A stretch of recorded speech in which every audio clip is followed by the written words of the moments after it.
Урматтуу жамаат, биз ошол имам Захаби рахматулла алейхи жазып кеткен чоң күнөөлөр аттуу китептен окуп жатабыз да. Имам Захаби бул жерде 70тен ашык чоң күнөөлөрдү жыйнактаган. 70тен ашык. Ошол 70 күнөөнүн ар бири көпчүлүгү ошону карасаңыздар жазалар аябай катуу каралган да.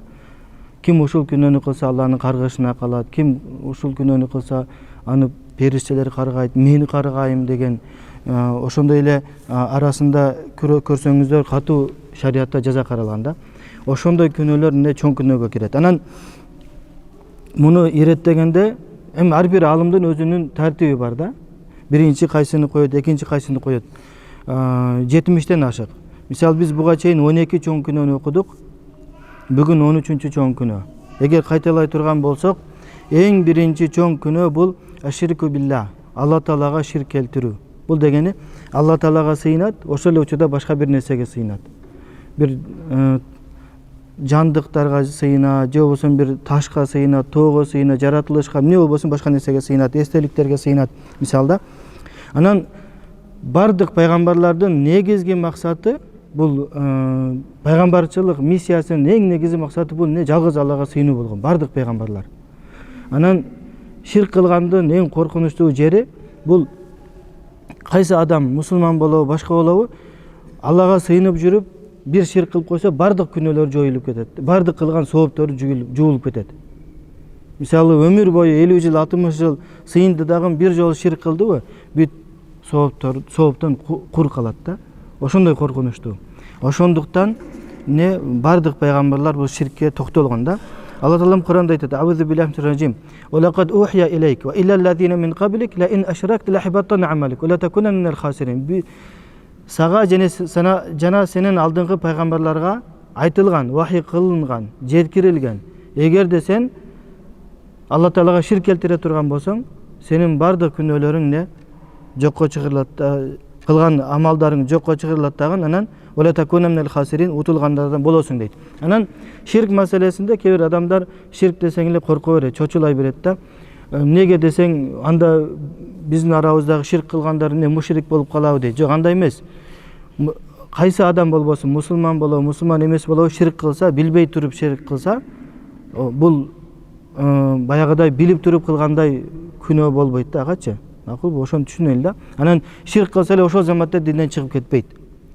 Мисалы, сахабалар бир жолу Пайгамбар саллаллаху алейхи менен чогуу жихадка чыгып, согуштан кайтып келе жатканда мушриктердин бир берекелүү деген, куттуу деген бир дарагын көрүп калат. Ал жака алар кылычтарын илип коюшат экен да.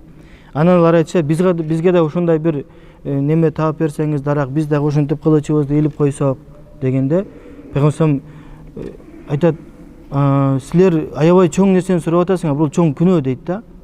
Муса пайгамбардан жөөттөр сурагандар, Бани Исраил сураган нерсени силер да ошентип ширк нерсени сурап атасыңар дейт. Анан бул жерде хадис узун, айтайын дегеним, ошол заматта мисалы сахабаларга, Умарга айткан жок да, буларды бар неме кыл, мушрик болуп калды, бар кырып сал деген жок да. Туурабы?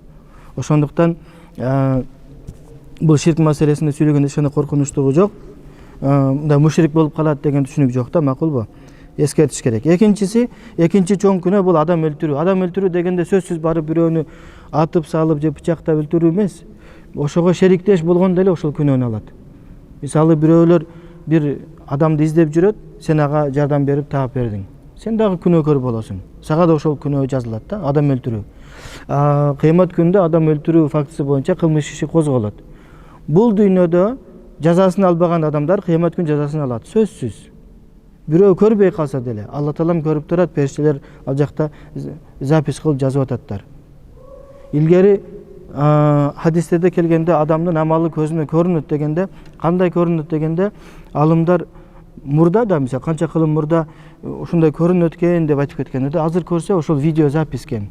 Биз азыр түшүнүп калдык, 21 кылымда видео запись бар. Периштелер деле видео запись кылып жатат бул жактачы. Ким не кылып жатат, эмне кылып жүрөт, баары жазылат. Анан адам өлтүрүүдө ошондой эле мисалы дары менен өлтүрүп койсо деле мисалы туура эмес дарылап койсо деле бул дагы адам өлтүрүүгө кирет. Анан бир гана маселе атайлап өлтүрдү же атайлаган жокпу, ал өзүнчө маселе. Үчүнчү чоң күнөө бул бакшыларга баруу, төлгөчүлөргө баруу бул чоң күнөө. Пейгамбер саллаллаху алейхи ва саллям, мен муну тез айтып атам, биз бул жөнүндө сабактар өткөнбүз. Пейгамбер хадис айтат: "Мен ата кахинан фасаддакаху бима якул факат кафар бима унзила аля Мухаммад." Ким бир көз ачыкка барып, бакшыга барып, ошонун айтканына ишенсе, Мухаммадка түшкөн динге капыр болот дейт. Ачык айтылган да, коркунучтуу. Муну кылган, бакшылык кылган кишинин жазасы ислам шариатында өлүм жазасы. Өлүм жазасына тартылат. Бул дүйнөдө тартылбаса, акыретте албетте жазасын алат. Анан буларды жазага тартуу жөнөкөй жарандар эмес, ислам сотунун иши. Төртүнчү чоң күнөө бул намаз окубай коюу, намаз окубай коюу. Бул жерде 5 маал намазды таптакыр окубай коюу, же болбосо бир намазды окубай коюу, бул дагы убактысынан өткөрүп, мисалда, бул дагы чоң күнөөгө кирет. Анан узун болуп кетет экен. Андан кийин 5-чиси зекет бербей коюу, 6-чысы Рамазанда орозо кармабай коюу, 7-чиси кудурети, мүмкүнчүлүгү бар болуп туруп ажылыкка барбай коюу, 8-чиси ата энесине ак болуу, 9-чусу туугандар менен мамилени бузуу, 10-чусу зынакорлук кылуу. Зына кылуу дегендечи, биз өткөнкү сабакта айтканбыз, 4 күбө бар болсо, же болбосо өзүнө күбөлүккө турса 4 жолу, ошондо жазага тартылат дегенбиз. Анан эгер бойдок болсо ага 100 камчы, эгер үй бүлөсү бар болсо, никеси бар болсо, ага таш баранга алынат, таш менен өлүмгө чейин өлтүрүлөт да. Анан бул качан ислам соту муну ишке ашырат. Ушуну түшүнөлү. Ислам соту анан демек тарыхта карап көрсөк, мындай катталбаптыр да. Катталбаптыр. Анан мунун мааниси демек зина кылса боло берет экен дегенди түшүндүрбөйт. Ошону жакшы түшүнөлү, макулбу? Бул дүйнөдө айттык го, жазасын албаган акыретте алат. 11-чи чоң күнөө бул бачабаздык. Алла таала сактасын баарыбызды, жана урпактарыбызды сактасын. 12-чи чоң күнөө бул риба, кредит менен мамиле кылуу. Процент деп коет бизде. Кыргызчасы сүткорлук. Мунун түрү кандай? Мисалы эң эле жөнөкөй түрү, бирөө мисалы 1000 сом карыз берет дагы, анан кайтарганда 1100 кылып кайтарасың, же мынча процент менен, же 1150 кылат деп кайтарасың дейт да. Бир маселени эме кылып түшүндүрүп кетели. Рибаны кыргызча сүткорлук деп которобуз, кээ биркилер процент дейт, кээ биркилер кредит дейт. Процент дегендечи, мындай да, мисалы азыркы ислам экономикасы менен иштеген мекемелер ислам каржы деп коет. Эми кээ биркилер туура иштеткен, кээ биркилер туура эмес иштейт, но биз теориясын айтып коелу. Теорияда өзү ислам каржылыгында мисалы бирөө пайдасын эсептеш үчүн процент менен эсептейт экен да, кээ бир мекемелерчи. Мисалы 100 000 сомдук товар алсаң, алар айтат так, 100 000ге биз сага сатып алабыз дагы, кайрадан сага 115ке сатабыз. Биздин пайдабыз 15% дейт. Бул боло берет. 15% десе, кээ биркилер баягы процент дегенди эле угуп алып, арам дейт. Жок. Бул киши ошондо иштегендерчи, азыр көп мекемелер ислам каржылыгында процент менен неме кылат. Ошондо точно болот да, неме суммасычы, пайдасы. 15% биздин пайдабыз деп туруп, калькуляторго салып эсептеп берет. Бул боло берет. Себеби мунун айырмачылыгы кандай? Мында башында сен 100 000дик товарды сатып алганда, алар сага сатып келип кайрадан сага 115ке саттыбы? 115 000 сом болду да. Бул көбөйбөйт, азайбайт. Сумма белгилүү. Кечиктирсең деле неме коюлбайт. Туум коюлбайт. Макулбу? Айырмачылыгы ошондо. Бир гана бул жерде терминология, эми биздин тилибиз бир аз эме болгондуктан, ошондуктан биз анан термин маселесинде мисалы кээ бир адамдар айтат, кыргыз болгондон кийин кыргызча эле айтпайсыңарбы дейт. Бардык илимдин өзүнүн терминологиясы бар. Медицинаны анда кыргызча айткыла силер деле, туурабы? Бүт эски сөздөр менен. Бардык илимдин өзүнүн эмеси бар, терминологиясы бар да. Анан баарын кыргызча которгондо мисалы айып пул десеңчи, айып пул, штрафпы дейт да, кайра эле орусча айтат. Аны эмне кылайын? Анда штраф деп айтабыз. Ошондой да. Анан бул тартиптечи, мына 1ден 12ге чейин айттык. Бул тартип кээде алмашып калышы мүмкүн, башка алымдар башкача кылып коюшу мүмкүн, эч кандай талаш жок да. Муну жакшы түшүнөлү. Анан чоң күнөөлөрдү биз билишибиз керек, тизмектеп алышыбыз керек, дептериге жазып. Себеби чоң күнөөлөрдү жөнөкөй күнөөдөн ажырата албаган киши бул мындай болуп калат да. Кээ бир адамдар мындай деп сурашы мүмкүн. Кээ бир адамдар бизде бар, жунуп болуп жүргөндөн коркушат да. Жунуп баягыдай гусул болуп калса, жунуп гусул албай жүргөндөн коркушат, аябай коркот. Тезирээк жуунганга, гусул алганга шашылат да. А бирок ошол эле учурда намаз окуганга шашылбайт. Бейнамаз жүрөт өзү, намаз окубайт, 5 маал намаз окубайт, бирок гусул болуп калса, жунуп болуп жүргөндөн коркот да. Бул көрдүңөрбү? Адамдар не бул дин түшүнбөстүккө кирет да. Бул баягы күнөө кылбай такыбалыкта жүргөн 20-30 жылдык тажрыйбасы бар кишилер жунуп болуп жүргөндөн коркушканда, алар чоң күнөө кылбайт, алар жөнөкөй деле күнөө кылбайт да. Анан сен 5 маал намаз окубасаң, ал берки неме эч нерсе болбой калат анын жанындачы. Мисалы кээ бир дагы бир мисалы көп алымдар келтиришет да. Мисалы зина маселесинде бирөө бир молдого келип айтат. Молдо эке, мен зина кылып койдум дагы, анан ошол аял төрөп койду дейт. Десе, анда сен не бир күнөөнү 2 күнөө кылып турсаң, андан көрү зина кылсаң кылып турсаң, анда боюнда болтурбай эле койбойт белең дейт да. Берки сууңду сыртка төкпөйт белең десе, сууну сыртка төккөн макрух экен го дептир да. Сен беркини макрухту билип, анан берки зинанын арам экенин билбейсиңби деген түшүнүк да. Макулбу? Ошон үчүн биз мен мына чоң күнөөлөргө токтолгонум ошодон болуп атат да. Анан биз илим алышыбыз керек. Илим алгандачы бир устаздын астында бир китеп менен алышыбыз керек. Пайгамбар саллаллаху алейхи ва саллям хадисте айткан: "Талабул илми фаридатун аля кулли муслим ва муслима", ар бир мусулман эркек аялга илим алуу парыз дегендечи, бул жөн эле жума күндөрү баян угуп коюп, же ушундай мечиттерде баяндарды угуп коюу менен кутулбайбыз биз. Биз ошол ар бир адам өзүнүн жашоодогу ситуациясына жараша ошол тармактагы китепти алып устаз менен окуш керек. Мисалы бирөө соода кылардан алдын соода китебин окуш керек устаз менен. Намаз окуудан алдын намаз китебин окуш керек. Дараттан алдын дарат, зекет берүүдөн алдын зекет маселесин, ажылыкка баруудан алдын ажылык маселесин. Парыз да бул. Никеге туруудан алдын нике маселесин үйрөнүш керек. Ар бир мусулман. Муну баягы менин байкем биле, атам биле, же бирөөлөр билет, ошодон сурап алам деген менен кутулбайт мусулман киши. Үйрөнүшүбүз керек. Акылбы? Биздин темабыз 13-чү чоң күнөө бул жетимдердин акысын жөө.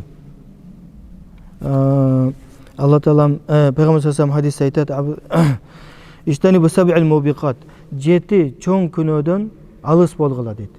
Адамды, мусулманды кыйратуучу 7 чоң күнөөдөн алыс болгула деген. Колу я Расулаллах ма хун, Алланын элчиси, алар кайсылар деген. Дегенде айтат: "Аширку билла ва сихр", Алла Таалага ширк келтирүү, сыйкырлык кылуу, бакшылык кылуу же бакшага баруу, ва катлу нафси лати харамалла илля бил хак, бир жанды кыюу, бирөөнү өлтүрүү. Башка бирөөнү өлтүрүүбү же өзүңдү өлтүрөсүң, бул экөө бир күнөө. Акысы биздин нафсибиз, биздин жану денебиздеги рухубуз бул Алла Тааланын бизге берген аманаты. Буга жооп беребиз биз. Андан кийинкиси ва акл риба, сүткөрлүк, кредит жөө, ва акл малил ятим, анан жетимдин акысын жөө, жетимдин мал мүлкүн жөө, ва тавалли мазахф, согуш күнүндө согуштан качуу, ва казифил мухсанатил муъминатил гафилат, эч кандай күнөөлөрдөн бейгапар болгон таза, пакиза, момун аялдарды күнөө менен томот кылуу. Бул эң чоң күнөөлөр, 7 чоң күнөө. Ошонун ичинде жетимдин акысын жөө. Анан жетим дегенде шариятыбызда кандай десе, алымдар айтат, бул баягы балагатка жеткенге чейин бир баланын атасы каза болсо, ошол бала жетим болот. Мисалы бир киши каза болду, анын балдары калды. Балагатка жетпеген балдары калса, алар баары жетим болуп эсептелинет. Балагатка жетүү bizde кыздар 9 жаштан, эркектер 12 жаштан. Анын белгилери эркектер баягы суюктук чыгыш керек, анан аялдардан этеккир агыш керек. Ошо менен этеккир көрүнүш керек, ошо менен бойго жеткен болот. Жетим болуп эсептелинет. Бул жерде атасы эске алынат. Энеси эмес, атасы эске алынат. Анан бизде көбүнчө баягы неме деген сөз бар да, жетимди коомчулук кээде мындай бул тарбия көрбөгөн деп мындай түртүп коюшу мүмкүн. Бул туура эмес. Жетимдердин баары эле тарбия көрбөгөн дегенге кирбейт. Мисалы, биздин ошол адамзаттын мырзасы, ошондой эле адамзаттын эң улугу, ошондой эле пайгамбарлардын мырзасы болгон пайгамбарыбыз Мухаммад саллаллаху алейхи вассалам жетим өскөн. Барыңыздар билесиздер, бул тоголоого жетим өскөн, ата энеси тең казы болуп калган бойго жеткенге чейин.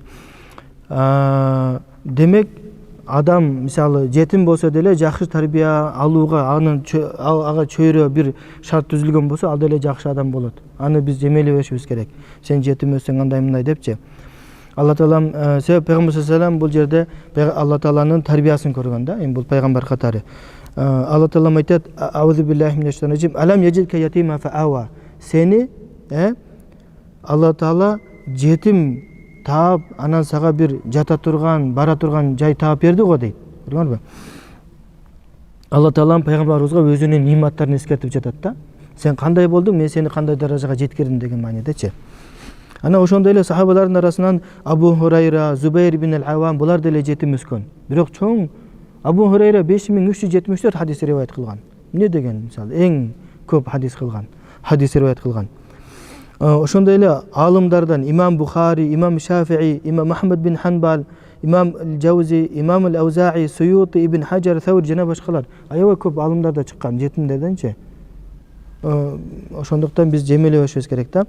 Сен тарбия көргөн эмессең андай мындай депчи. Бул ошол кишинин, ошол баланын чөйрөсүнө жараша болот. Эгер жакшы бир чөйрөгө туш келген болсо, ал албетте жакшы тарбияны көрөт. Анан азыркы учурда мисалы биз ата энеси бар болуп туруп деле жетим балдар бар да. Ата энеси бар, бирок өзү жетим, ал кароосуз калган. Ата энеси экөө тең эртең менен жумушка кетет, кечинде келет. Эртеден кечке башка бирөөнүн колунда тарбия алат.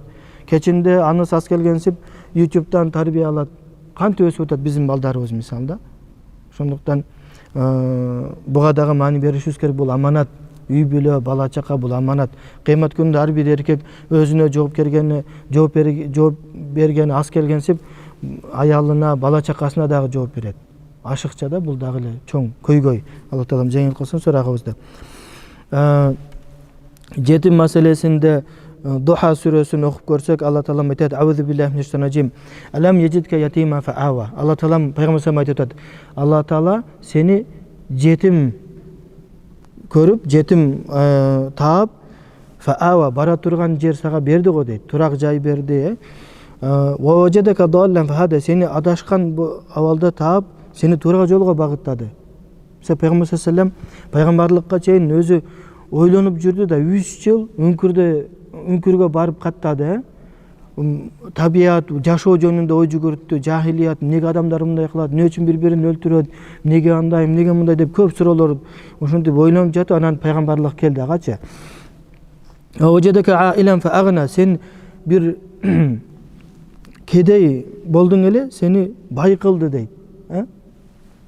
Ошентип Алла Таалам пайгамбар саллаллаху алейхи вассаламга өзүнүн нематтарын эскертип жатат да. Бул сүрөгө карап көрсөк, демек бул жерде жетим кишиге эмне керек экен? Турак жай керек, жата турган. Андан кийин ага жакшы тарбия керек, анан ага мал мүлк керек. Эми ар бир адамга акча керек. Баягыдай, эгер жаш болсо, ага ошол кийингенге, тамак жегенге, продукт анамдайга акча керек, мал мүлк. Ушул аятта ушул үчөө тең баары камтылган. Бул аят пайгамбарыбыз саллаллаху алейхи вассаламга айтылганы менен бул биздин үммөткө, мусулмандарга айтылып жатат да. Баягы бизде керегим сага айтам, келиним сен ук дегендей да. Пайгамбар саллаллаху алейхи вассаламга айтылып атат, бирок сөз бизге келип тийип жатат. Ошондуктан биз ошол жетимдерге жакшы мамиле кылышыбыз керек. Алла Таалам Куранда айтат: "Аузу биллахи минеш раджим. Фа аммал ятима фала тaqhar" дейт. Жетимге жамандык кылба, аны кагып силкибе. Буга эмнелер кирет? Ага психикалык жактан жамандык кылуу, физикалык жактан жамандык кылуу, аны кордоо, аны кемсинтүү, булар баары ошол сөздү өзүндө камтыйт да. Ошодон этет болушубуз керек. Алла Таалам капыр адамды сыпаттап жатып айтып жатат: "Аузу биллахи минеш раджим. Араайталлази юказибу биддин" дейт. Динди жалганга чыгарган кишини көрдүңбү дейт. Ал кандай десе: "Фазаликаллази ядуул ятим ва ла яхудду аля таамил мискин" дейт. Ал жетимге жамандык кылат дейт. Жетимдин акысын бербейт дейт. Көрдүңөрбү? Капыр адамдын сыпаты. Ага бул баягы ядуу да деген сөз бул бардык көңүл бурбай коюу, ага зулумдук кылуу, бардык жамандык сөздөр өзүнө камтыйт экен. Ошондой эле вала яхудду аля таамил мискин, ошондой эле муктаж, мискин адамдарга тамак берүүгө бирөөлөрдү үгүттөбөйт. Үгүттөбөгөн аз келгенсип кээде андан тыят да башкаларды. Шариятыбыз ошол жетимдер кароосуз калбас үчүн ага акча табуу жолдорун түзүп берди. Эң биринчиси бизди мусулмандарды, акчасы барларды садака берүүгө үндөдү. Ne deyt? Euzubillahimineşşeytanirracim. Ve atel mâle ala hubbihi zevil kurba vel yetâme vel mesakin deydi. Allah Teala momundарды sıpatlap jatıp жакшы көргөн жакындарына, ошондой эле жетимдерге жана мискиндерге садака берет, ошондой эле зекет берет дейт. Садака бул кайрымдуулук, каалаган суммада чыгарса болот садаканы. 100 сом, 50 сом, 20 сом. Ал эми зекет бул баягы атайын бир сумма бар, 85 грамм алтын, акыркы Рамазандагы эсеп менен 235 000 сомдун айланасы. Ошондой суммадан ашкан акчасы бар болсо, кайсы бир кишиде ал киши зекет чыгарышы керек болот, милдеттүү түрдө. Анан бул жерде акчанын зекети бар, ошондой эле жандыктардын зекети бар, жана баягы дыйканчылыктын да зекети бар. Бизде үшүр деп коет, Демек биринчи акча табуу жолу бул садака, анан зекет, ошондой эле мурас. Ниса сүрөсү Алла Таала айтат: "Аузу биллахи раджим. Ва иза хадарал кисмата улул курба вал ятам вал масакин фарзукух минху ва кулу лахум кавлан ма'руфа." Эгерде баягы мурас алууга татыктуу ошол маркумдун туугандары, ошондой эле жетимдер, анан мискин адамдар келе турган болсо, өзүнүн баягы мурасын талап кылыпчы, анда алардын мурасын, үлүштөрүн берип, аларга жакшы сөз сүйлөгүлө дейт.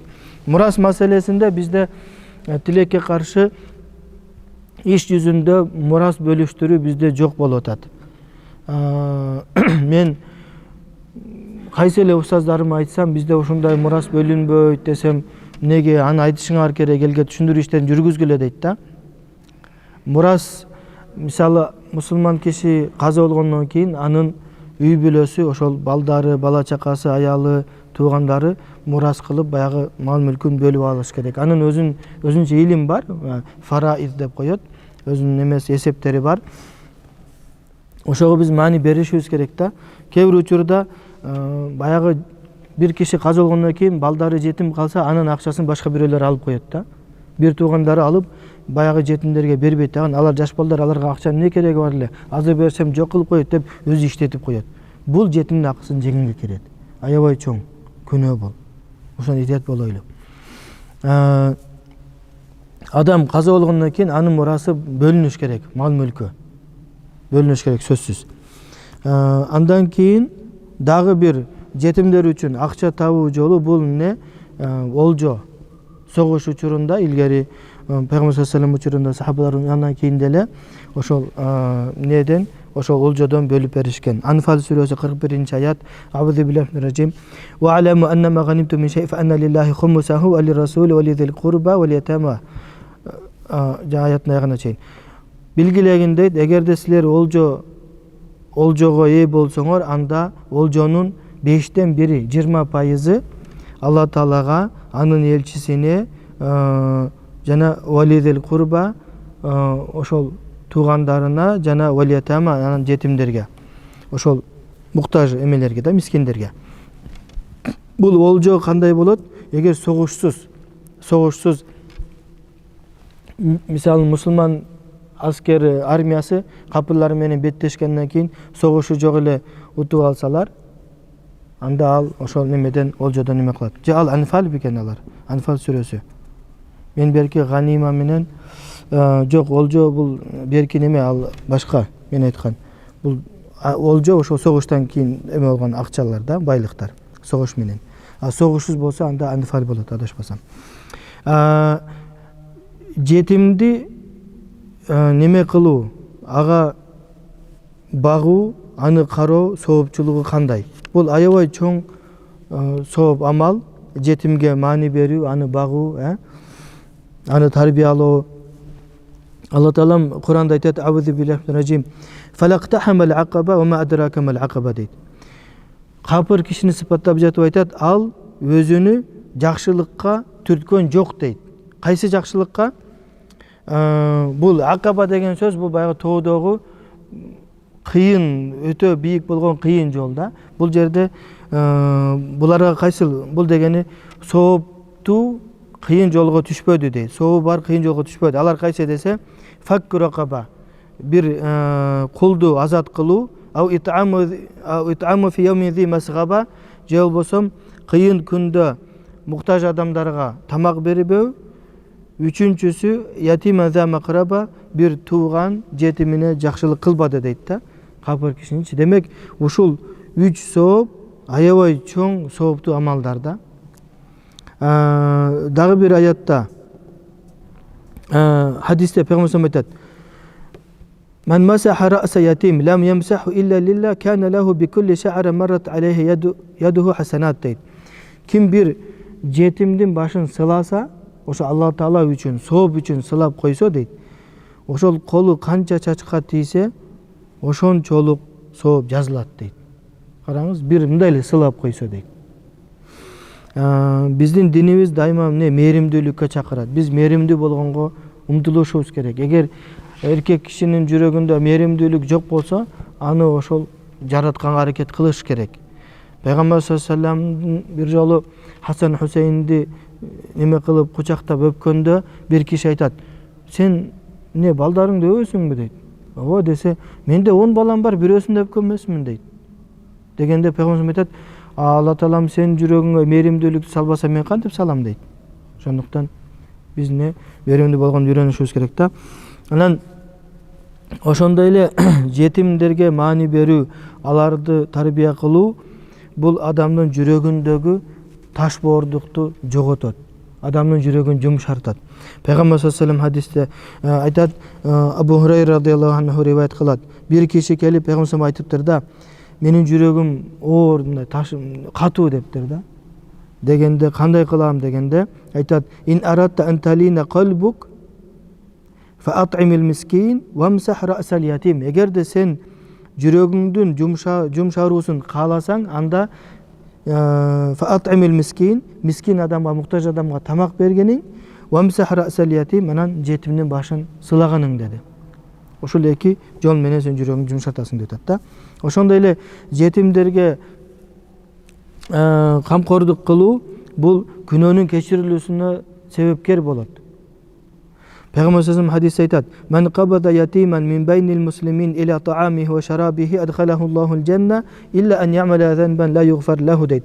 Кимде ким мусулмандардын арасынан бир мусулман жетимди алып, аны өзүнүн тамагына, кийим тамак ашына кошо турган болсо дейт, өзүнүн балдарын баккандай бакса, өзүнүн үй бүлөсүн баккандай бакса дейт, Алла Таалам аны бейишке киргизет дейт. Бир гана баягыдай кечирилгис чоң күнөө кылган болсо, анда ал каралат дейт да.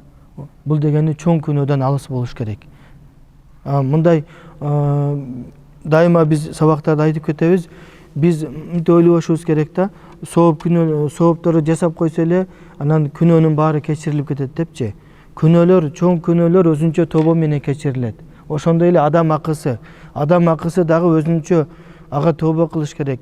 Ал кишинин астынан өтүш керек. Эгер акчасын тартып алган болсо, акчасын кайтарыш керек. Сөккөн болсо, тилдеген болсо, гыйбат кылган болсо, барып айтыш керек: "Кечирип коесуң, мен сени ушул учурларда жамандаган болчумун" деп, акыңа өткөнмүн деп. Ошондой эле мисалы адам акысыга биз көп маани бербейбиз. Жөнөкөй эле мисал да. Өткөнү мисалы телефон бузулуп калып, мен ЦУМга бардым дагы, анан телефонду тапшырдым, айтты: "Эртең келесиң, даяр болот" деди. Эртеси келсем, ал жумушка чыкпаптыр. Телефон чалсам албайт. Жандагы балдарга номерин бергиле десем, бербей, дагы башка номерин беришти, аны деле албайт. Анан айттым, сандыкта турат, алып бербейсиңерби десем, жок дейт. Ошентип 5 күн артынан жүрдүм. 5 күндөйбү, бир жумадай өтүп кетти да. Улам күн сайын барам, жок. Көрүңөр, бул адам акысына өтүү ошол да. Ошондой эле бир мисал, дипломду барып которгузайын деп барсам, ал айтты, эртең даяр болот деди. Анан эртеси барсам, жок, телефон чалсам албайт, өчүрүп салат. Кийин анан айтсам айтат, мен унутуп калыптырмын дейт да. Уже пятница ол, суббота, воскресенье. Айтат, понедельник келбейсиңби? Айттым, жок десем, анда акчаны салып кой десем, мен кетип калгам жумуштан, понедельник күнү салам дейт. Анан понедельник күнү сал десем, макул деп дагы жүрүп алды да. Анан аргасы өзүм бардым. Эми сумма аз эле, бирок бул адам акысы да. Кээде бул аз акча деп койсо, аны бербейбиз. Адам акысынан биз этият болойлу да. Себеби адам акысы сооп күнөөлөр менен кечирилбейт. Бул эреже. Жаттап алайлы да. Сен мисалы бирөөнүн акчасын уурдап алып, анан мисалы бирөөнүн акчасын уурдап, тоноп, байып, анан умрага барып, ажылыкка барып, Кабанын астында ыйлап, Кудай мени кечир десең, ал кечирилбейт, ал сенин эмелериң. 1000 жолу бар, кечирилбейт. Адам акысын этет болойлу да. Аябай эле узун болуп кетти. Бул жердечи жетимге Пайгамбар bir hadis айтат. Ана ва кафилул ятим фил жанна кахатайн дейт. Ва ашара бисабабати вал вуста. Мынал сөмөй менен, сөмөй, анан орто манжасын көрсөтүп, не деди? Мен жана жетимге камкор кылган, аны багып өстүргөн адам экөөбүз бейиште моундай болобуз деди. Экөөбүз бирге болобуз деди. Мисалы, бейиште Пайгамбар саллаллаху алейхи ва саллям бирге болуп бул баарына буйра бербейт.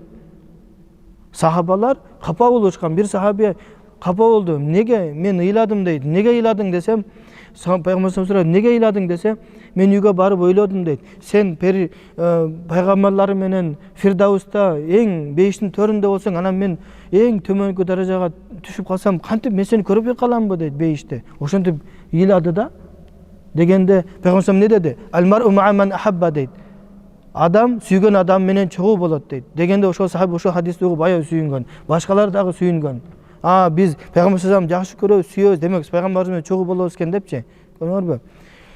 Мусулман киши бейиш, Пайгамбар саллаллаху бейиште мындай да, бейиш маселесинде "Иза са'алтумуллаха ал-фирдаус фас'алу иза са'алтумуллаха ал-жанна фас'алуху ал-фирдаус ал-а'ла" дейт. Эгер Алла Тааладан бейишти сурасаңар, Фирдаусту сурагыла дейт. Бир гана бейишке киргизүүнү эмес, Фирдаусту сурагыла дейт да.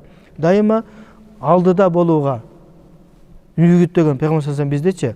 Анан мына ушул хадистин себебинен, ушул хадистин шарапаты менен канчалаган арабтар Кыргызстанга келип, башка мамлекеттерге келип кайрымдуулук кылып ататтар да. Жетимдерди камкордукка алып ататтар. Биз уялышыбыз керек. Бир жетимди багуу, мисалы, сурап көрсөңүздөр, кайрымдуулук фонддордон бир $40, $50 болот. Өзүбүз деле берип койсок болот, мисалда, айлыгыбыздан бөлүп. Бир киши төлөп баса, 2 киши шериктеш болсун, мисалда. Эми уялышыбыз керек да, качанга чейин аларды көзүн карап жүрө беребиз, мисалда. Эми мечит медресе салуу оор болсо канча миллион доллар, канча миң доллар мисалда. Жок дегенде ушул жетимдерди караганга маани берели да, анан уялайлы.